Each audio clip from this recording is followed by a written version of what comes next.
Go.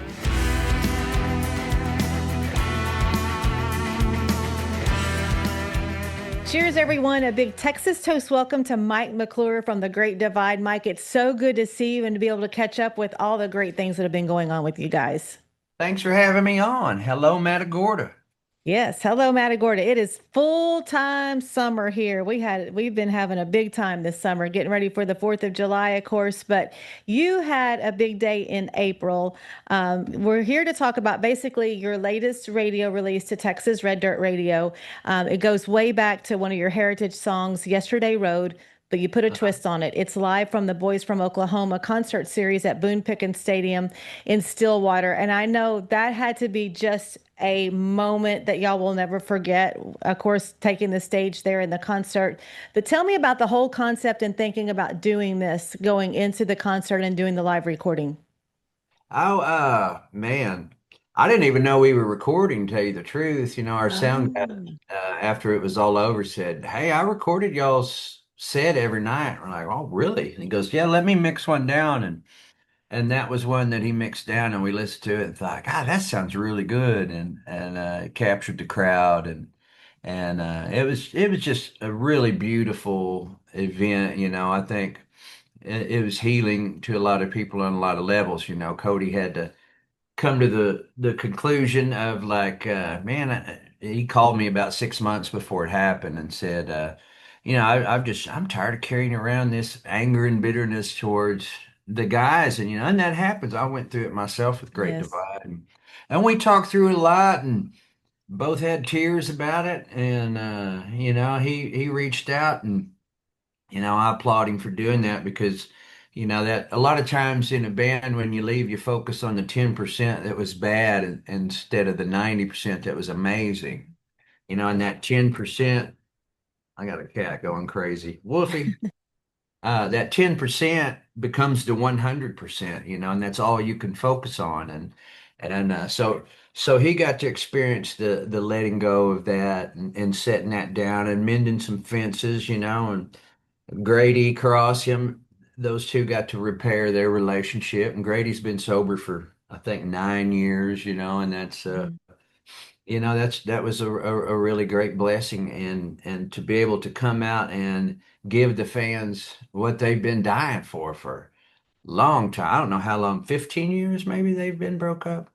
But it was Absolutely. so cool to see, and mainly on a personal level of seeing those guys come back together, and because I was with them in the beginning. I remember going and they invited me to come see them at a moose lodge in Yukon, Oklahoma, and I was the only one in the crowd, and it was terrible.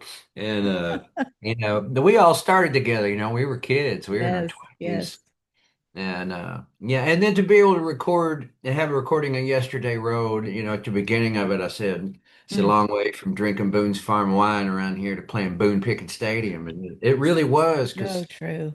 from that stadium you could look over and you could tell where the strip, you could see the part of town to where we all started. There's a little bar called the Wormy Dog Saloon, and I started playing on Monday nights there because no one was in there, and I lived with the guy who owned it, and I said, "Hey man, will you let me play on Mondays?" And he goes, "Yeah, sure. I got nothing to lose." And I built up a little crowd, and then I brought Cody in to play with me, and then he got Tuesday nights, and he brought in Jason Bolin, and Jason did the same for Stony.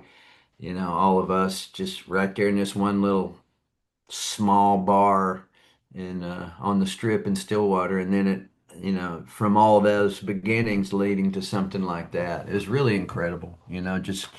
Just seeing the arc of the music and how much it had reached out and touched so many people.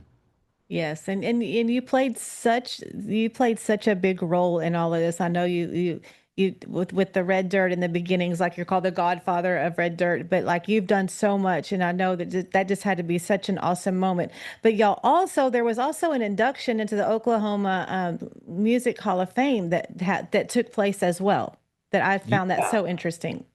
yeah, as if the night wasn't crazy enough. There was that. I'd been inducted a couple years before by myself as a songwriter, and it was really cool to be inducted with the Great Divide, because really without the Great Divide, I don't know if I'd be where I'm at. I know I wouldn't be where I'm at today. That was a super important band for me, super important band for a lot of those other bands because we were the first Red Dirt band to break through the wall and get a record deal with Atlantic back in the late '90s, and then they inducted all of the bands there into the Hall of Fame, and it was just icing on the cake.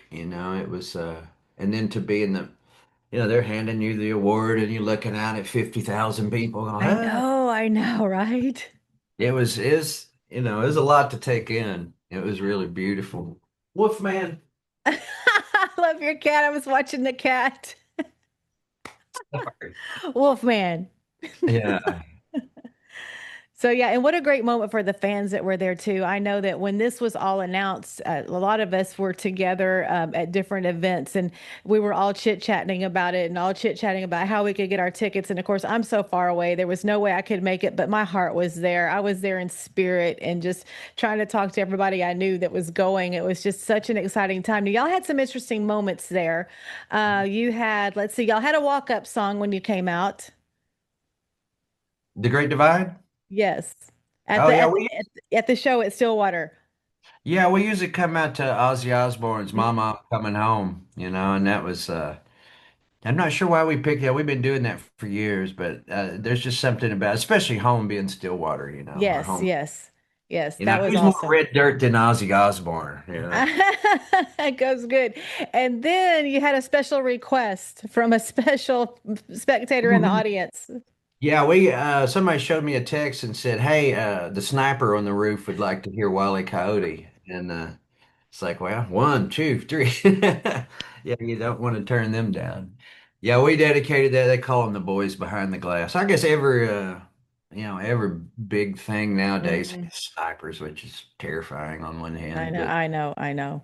the fact that something like that's necessary. But I get it. Yeah, that was that was a pretty crazy moment.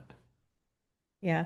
Well, I know we've had quite a few visits, and I'm kind of going to jump around here, but I do want to congratulate y'all because you know how I love your album Providence, and I know we've discussed it on the podcast so many times with different visits that we've had. Five number one singles off of that album. Holy moly. That is so amazing.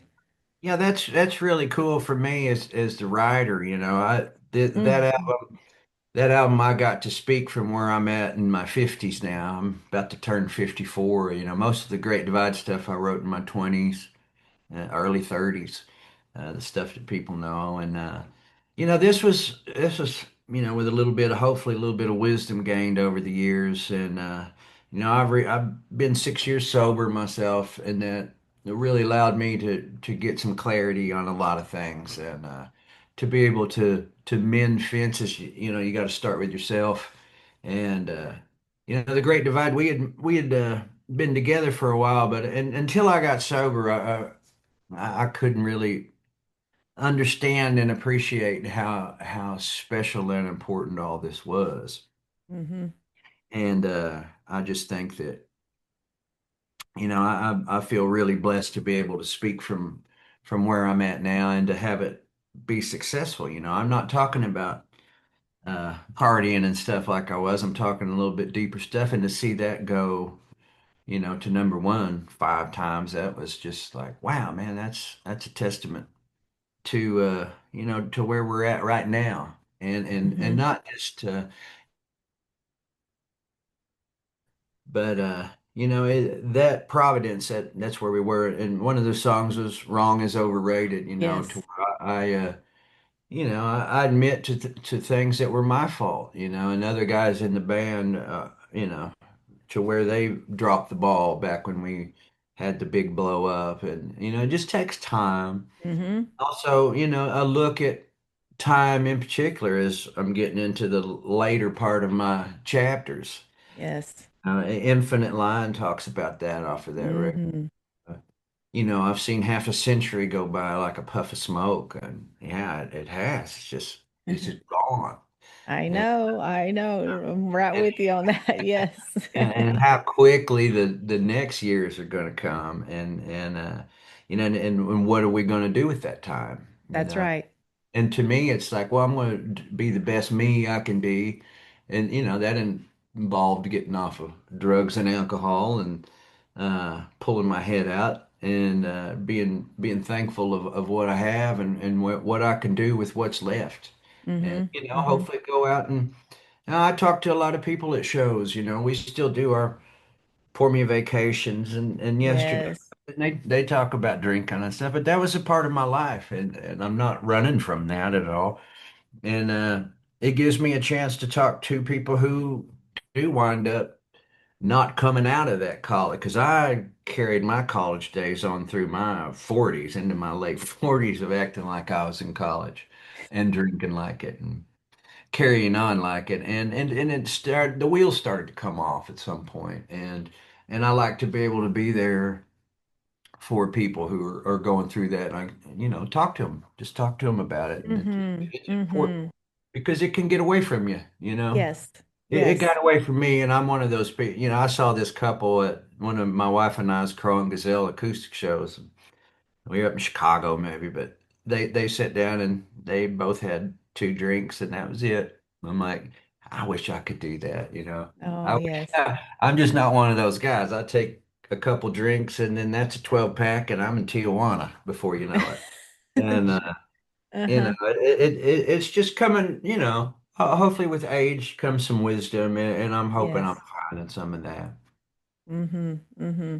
I'm so glad that I have to tell you, I may have told you on one of our last interviews after it was over with.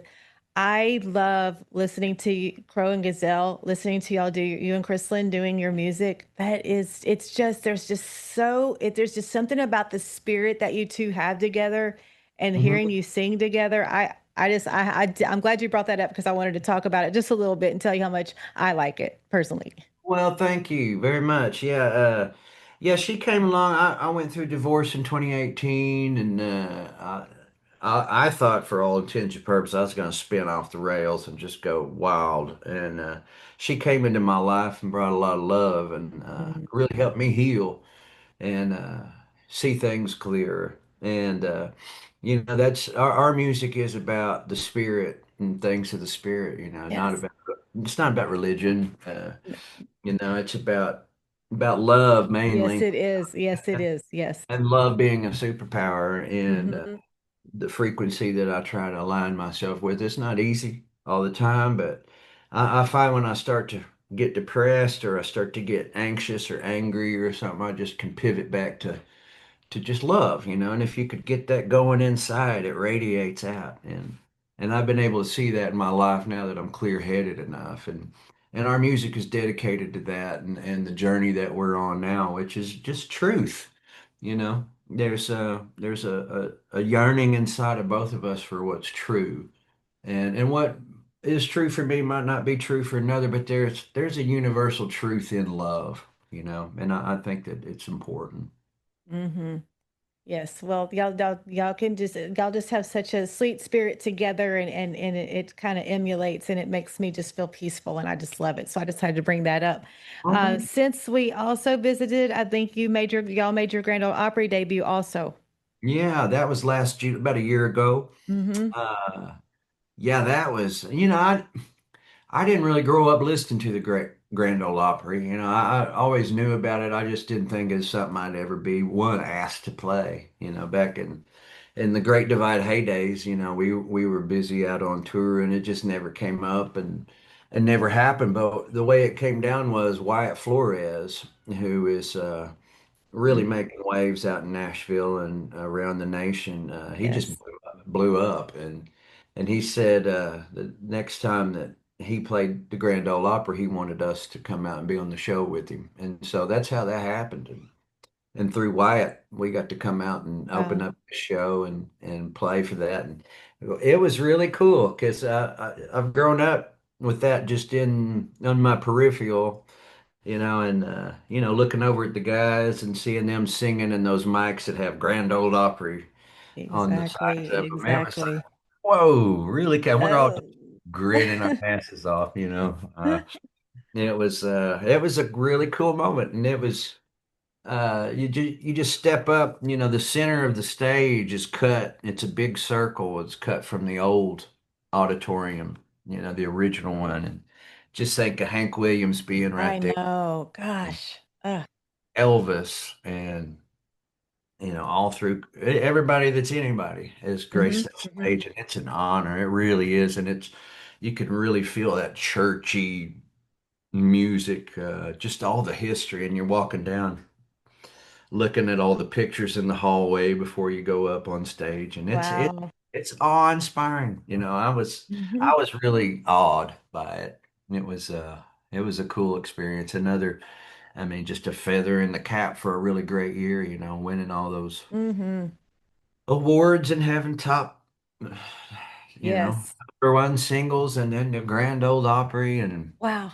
and then to cap all of that off, hitting the Boys from Oklahoma show the next What a year. year. What a great year. Oh my It was gosh. beautiful. Nothing but down from here. Oh, I know. No, just lots of None of us, blessings. yeah, none of us expected it at this point in our career. Mm-mm. We just thought, well, if we were to done that, it'd have been a long time ago. So to be up there in our 50s playing the Grand Ole Opry for the first time, it Hmm. was cool.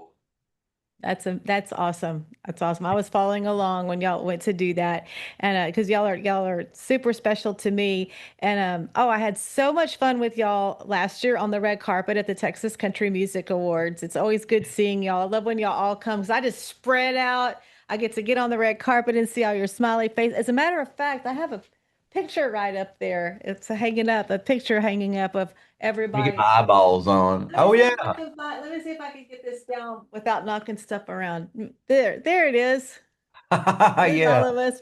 Yeah, I got that picture and I was like, I'm printing. That's a printer right there. That's a printer. I have it up on my That's a big wall. deal these days to actually print a photo. So thanks. I haven't done them in so long. Of course, I was doing some with the grandkids and going through pictures, and I thought, well, I'm going to get because now I have a studio for the podcast and for Texas Toast Radio, and so I have a studio now. So I really wanted to print some of those pictures that were special to me, and that is a very special one. I just like seeing that. It makes me smile.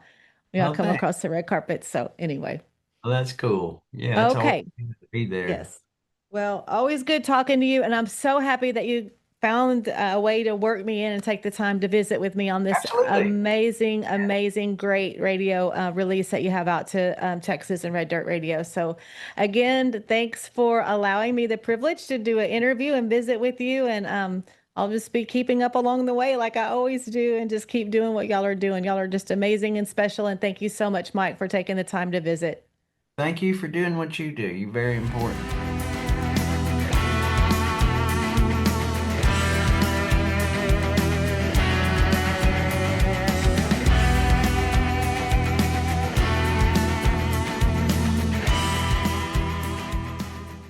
Cheers, everyone. Welcome to the Texas Toast Podcast and welcoming a first time guest today. Want to welcome Lucas Sousa to the podcast. Hi, Lucas. How's your day going? Hello, hello. It's going great. It's a Tuesday, so we can never complain.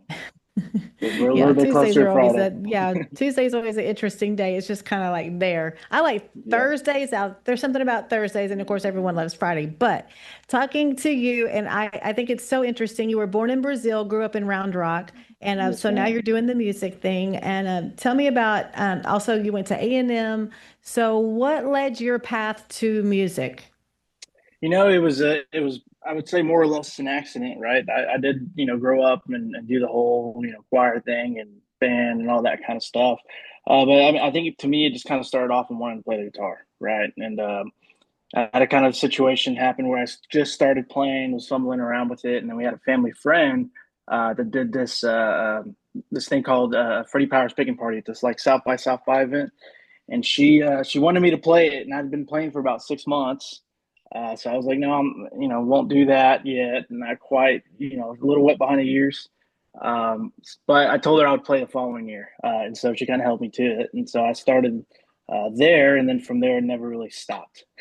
So it's just one of those things that I just kind of naturally fell into, and every time I try to pull away from it, it pulls me in closer. So yeah, just been kind of kicking the can down the road. So obviously that's kind of like one of those meant to be things. It looks like you Yeah, just can't get away from it. It's like just following you around like mosquitoes do after the rain.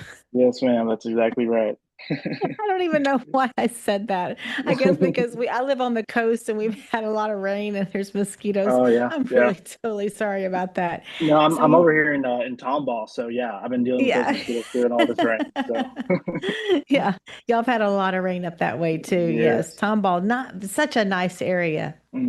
yes, they're definitely growing a lot. So Oh, it has grown a lot, just like mhm. Round Rock where you grew up. Exactly, yeah, yeah. Round Rock was a lot of fields left and right of you for a Hmm. while. I mean, of course, it was always just a city, right? It's close enough to Austin.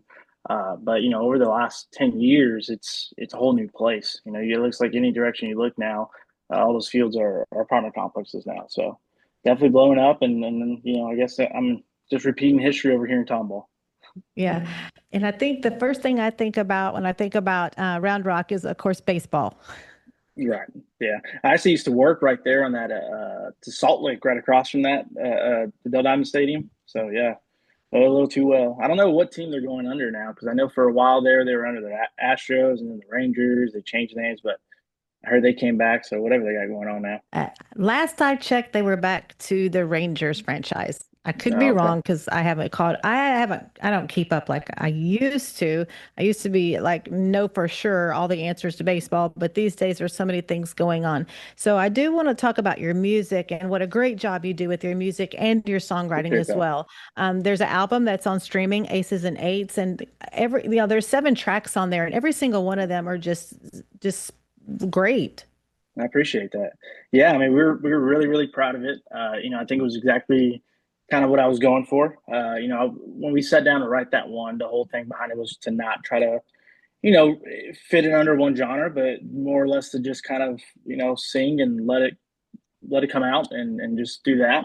And so we ended up with something we were really proud of, and that's kind of been the hardest thing. Now following that up, it's that I love those songs so much, and of course you got to move on and just kind of do that same process where you're not really trying to recreate that either.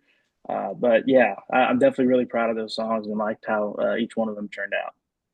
There's one song in particular I want to ask you about that's on that album is When Heaven Calls Clayton's song. Yes, ma'am. Yeah. So when I was in high school, I had a buddy of mine. We grew up together, just going fishing since the fourth grade, and all my friend group is really close. Until this day, we all still hang out. One of them is actually my neighbor now, a guy I've been hanging out with since fourth grade, right? And so yeah, unfortunately, cancer kind of got the best of him. We were all juniors, seniors in high school at that time, so you could imagine that brings those group of guys even closer together.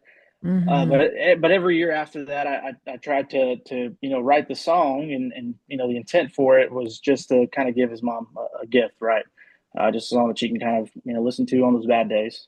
And so I kept trying to write it, and nothing would ever really work out. On the fourth year, it was always on the anniversary, right? He died on 10/4, August, October 4th. So I sat down again on that fourth year and finally wrote it and said, well, I like how that came out. And so I did send it to his mom, and that was kind of all we were going to do with it, just let her hold on to it. But of course, we were going through our album at that time of recording, and she said, "Hey, Hmm. will you just record it?" And so we did. It's not one of those songs I get to pull out most nights, just because it gets a little emotional for me. But the great thing about it, I feel like it was the most honest song out of that album. Every detail in there was real and true.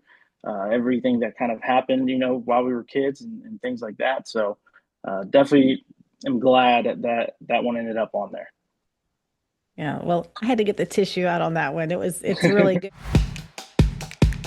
Have you ever wondered how artists like Treaty Oak Revival, Red Clay Strays, and Aaron Watson maintain the high quality and high demand for their merchandise? CH Lone Star Promo is the answer. Created in Texas to serve Texas artists, and they're currently offering 15% off on all merch orders from musicians.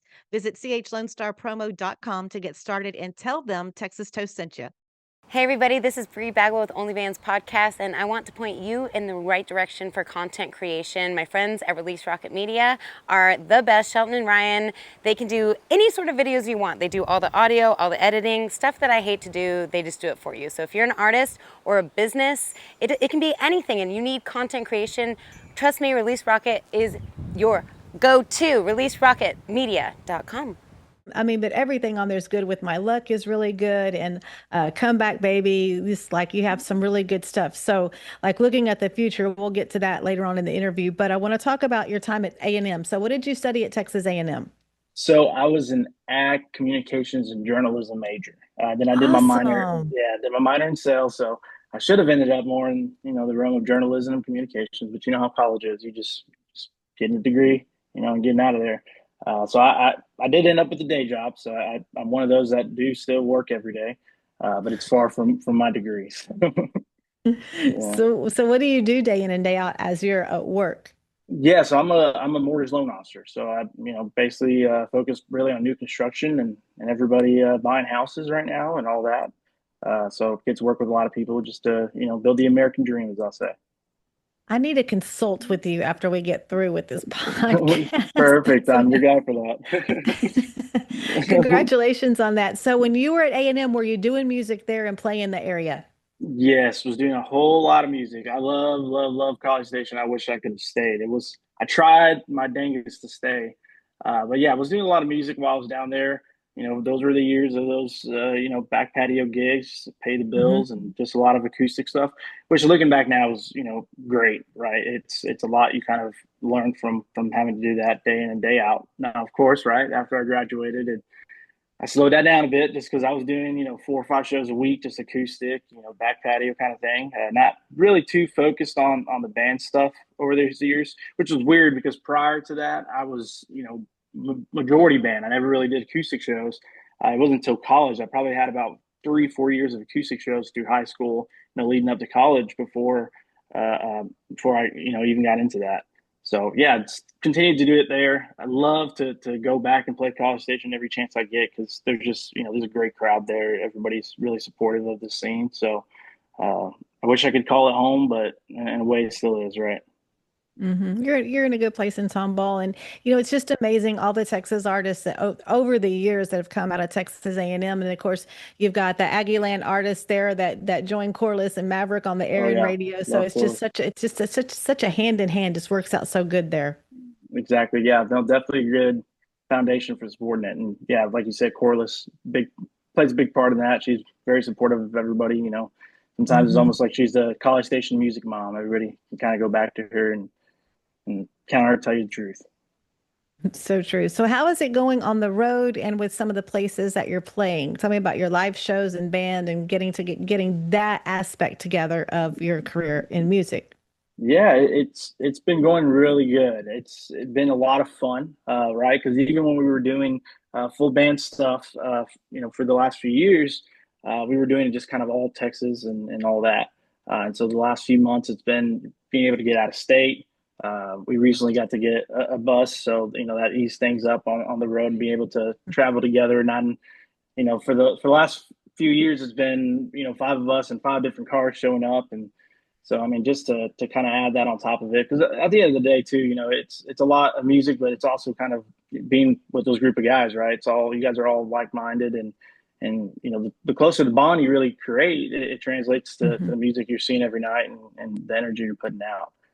So it's been really good, huge blessing, considering where I kind of was 6 months ago. I got in a place where I was doing work full time and had been doing music at that point for about 8 or 9 years. And, just kind of got to a point where I was good being home and was kind of okay with it all. And so it's funny, my mind was there. And again, like I told you, right, it just finds a way to drag me right back in. Hmm. So now Hmm. we're in for a long haul. So we're excited for that.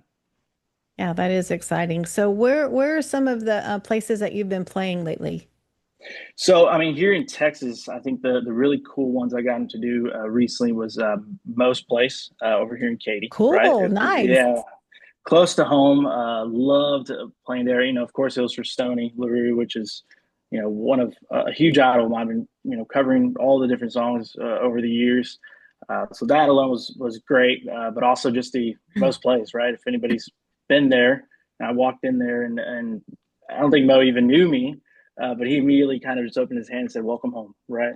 That's the whole vibe there. And then of course Cedar Park, we've been playing. We played Hot Spot over there. I got to open Hmm. for Rodney Atkins, which from a bass player, he's a giant fan. I mean, knows every single song. So not only Mo and I got to enjoy, but the guys as well. But along with that, just the out of state stuff we're getting to tap into, right? We were recently just in Oklahoma, played a casino up there, which again, it was just fun for the crew. Good to see everybody like having fun after it all.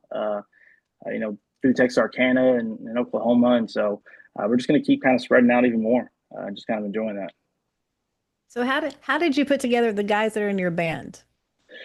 Well, so this is an odd one because I know it's doesn't really happen nowadays, but realistically, the majority of my guys have been with me for a while. I started when I was 15 years old, and my bass player, he was 15 years old with me at that time, and he's still plays with me today.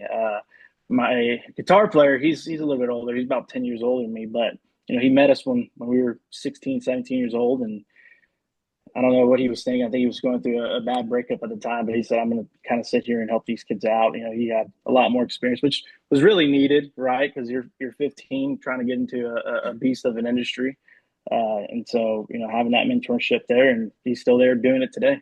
So not something that happens really often, but majority of the guys I play with today are guys I've known pretty much my whole life, and then the other ones that weren't there for the last 10 years, it's not too shy of that, right? It's guys I met, freshman year of college and just Mhm. hung out with, kind of became friends first before, we ever even kind of got to playing together. So just get to work with guys that I'm really close with. And that's really grateful for that. Yeah, what a blessing that you've Mm-hmm. known them for so long. I mean, it's just like you all come together, like everything's just coming together It's for coming you. together. It just comes together. Yeah, no, wouldn't do it any other way. So Right. it's a good way to do it. So when did you find your interest and your love of songwriting? When did you first start writing songs? You know, like I said, I started playing when I was about 15. I didn't necessarily tap into songwriting too much early on. I was, we were doing the kind of the cover band for a while, Mhm. which helped, right? I'm from Brazil, right? So in terms of musical influence here, I kind of had to pick that out on my own and do all that. So for those first few years, it was a lot of that. It was a lot of Randy Parker and that kind of whole year there.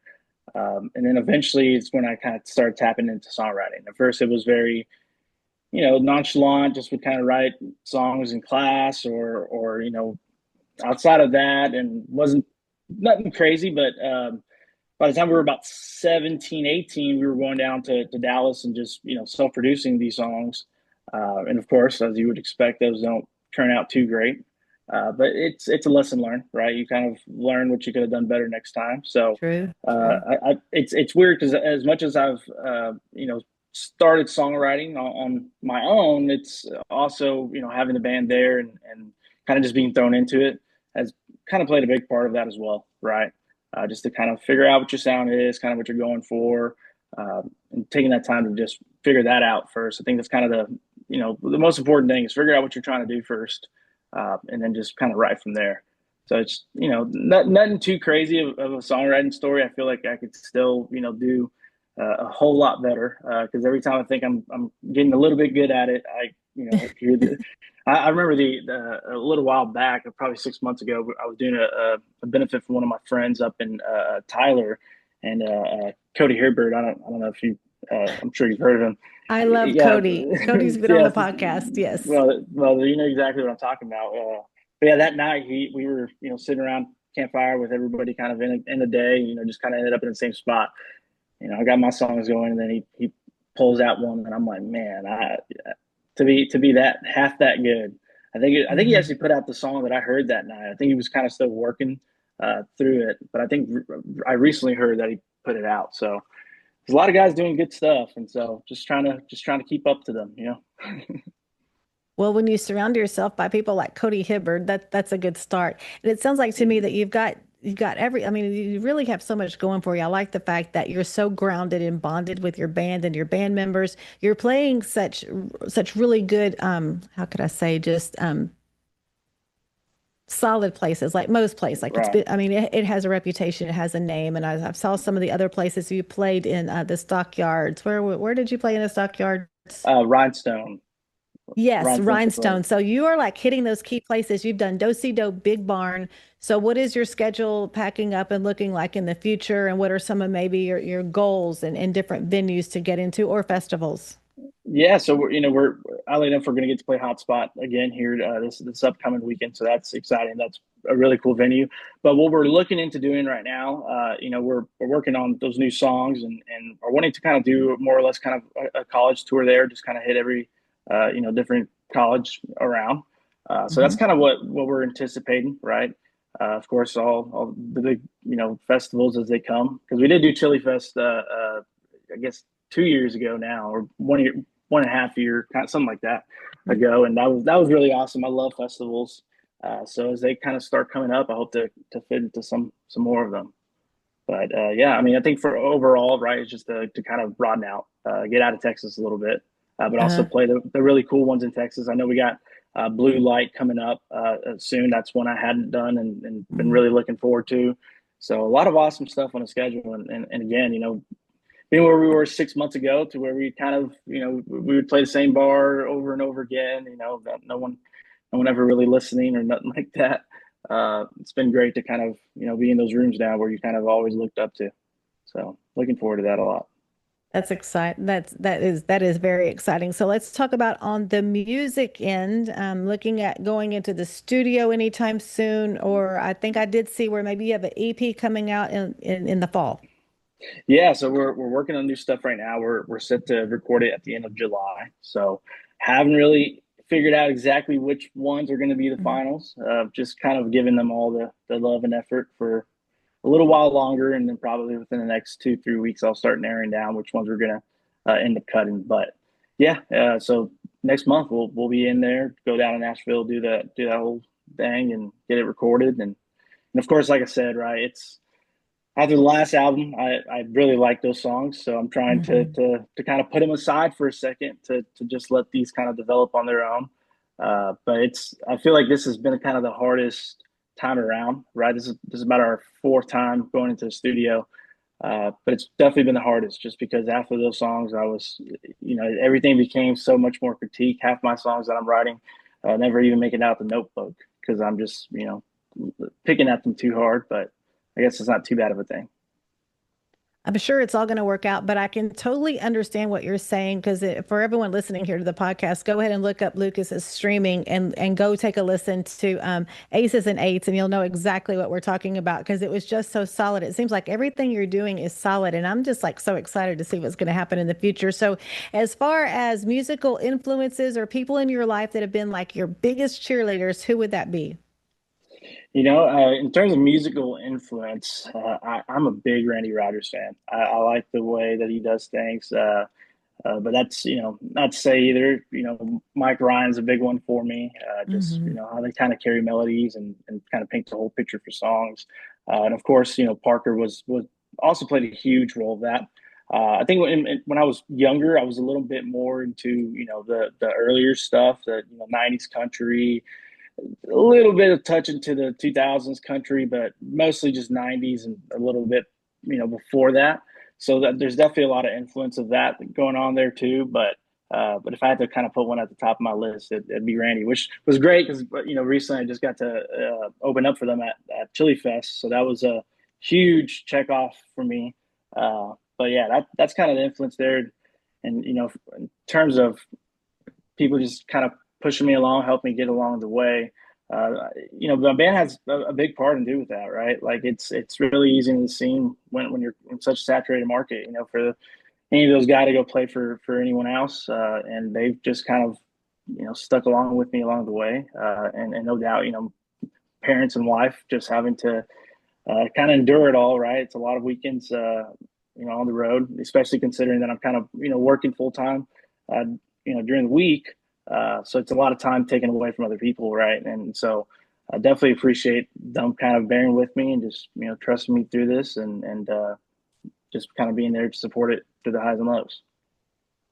So, with everything that you're doing and all the shows, are you booking yourself, or is a band member taking care of the booking? How are you juggling all this? That's what I'm trying to No, so ask. yes, no, so it's that's been kind of the biggest change that's helped a lot is recently his name is Cash Carlock. He's with Shining Light Artists.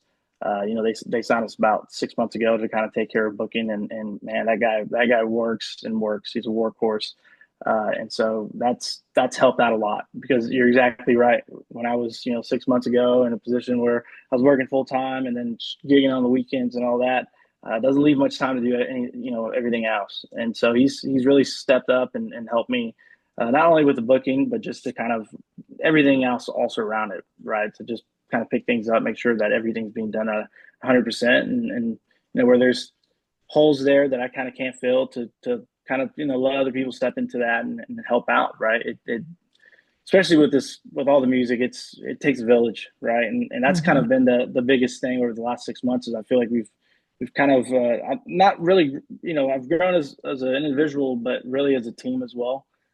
Everybody's kind of stepped up and filled different roles and helped where they can and started getting that boat that was once kind of sinking and patching it up. So it's coming along. Well, well, it sounds like the boat's cruising pretty good through some calm waters so far. Yeah, just no high tides yet. So speaking of that, that makes me think of because I live on the coast and I fish a lot. So what is something that's like your hobby or something that your passion that you love to do? Let's get on the personal side of Lucas a little bit. Well, you were right on the money with fishing. I love fishing. My dad's a big saltwater fisherman, so I go down to the coast and when takes the boat out and whatnot. And we'll do that when I can on the free up weekend. Sometimes I got to just schedule some of those weekends just to make sure I'm kind of Mhm. setting time for that. But I do a lot of bass fishing. Just during the week, I'll get off work, hit the pond, and I do that pretty often. I'd say like 2-3 times a week on average. But I'd like to get out to the coast more. It was when I was kind of slowing down there for a second.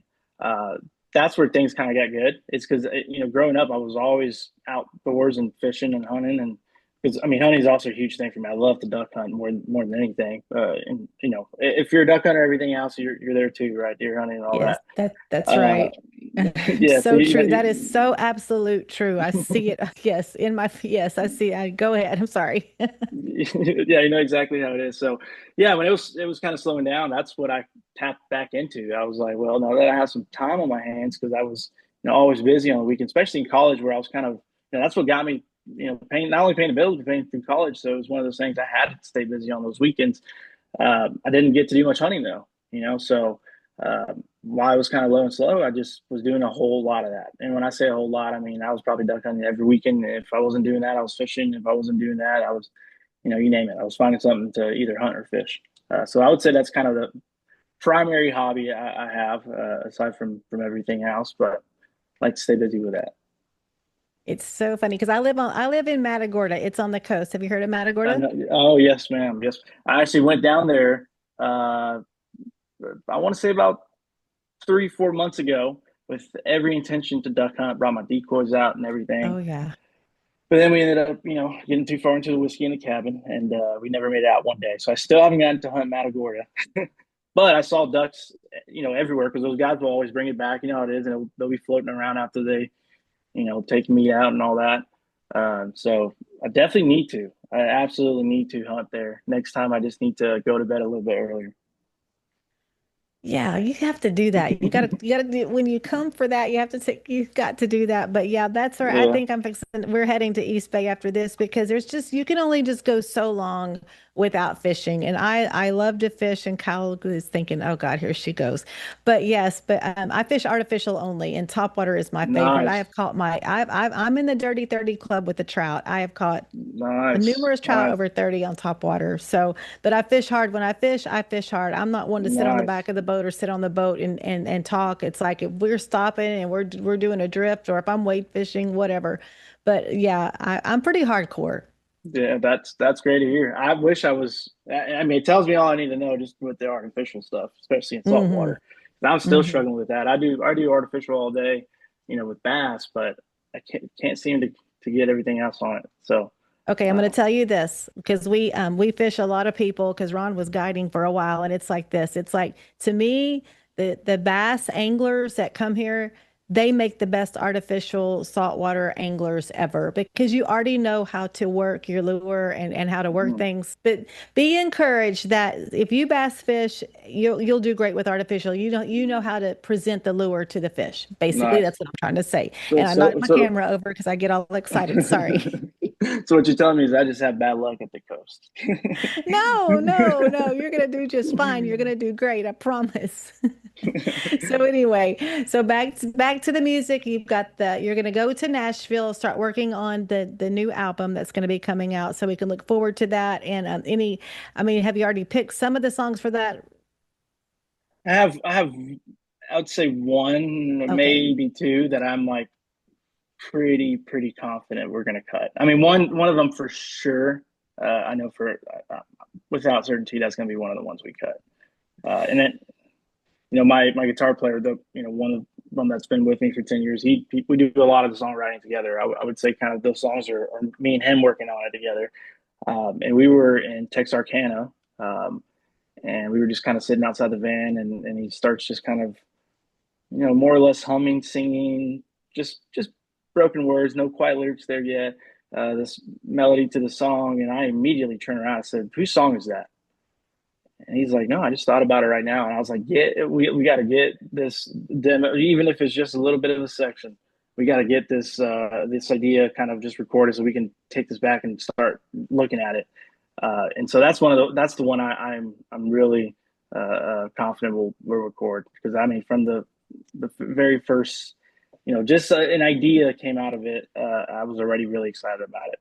And as I've, dug into it more, and the name of the song is "Last Good Girl in Austin." So I grew up in Austin, but of course I went to A&M, and so there's a little bit of a horns down pun in there on, lyric wise, that I'm still considering or not considering putting in there. But I guess that's kind of what made me really, really excited about it, just getting to come out the Longhorns one more time. Yes, it's so funny you would bring that up with the Austin and the College Station connection. This goes way. This is like an old song in Texas music, but I think you would appreciate it because of how you grew up and where you went to college. But there was a gentleman by the name of Bill Peckar that used to do Texas music. He's from Shiner, Texas, and he had a song named Colors. You need to go look that up. And So everybody that's old school Texas listening to this are going to go, oh my gosh, I'm going to go listen to it right now too. It was such an amazing song.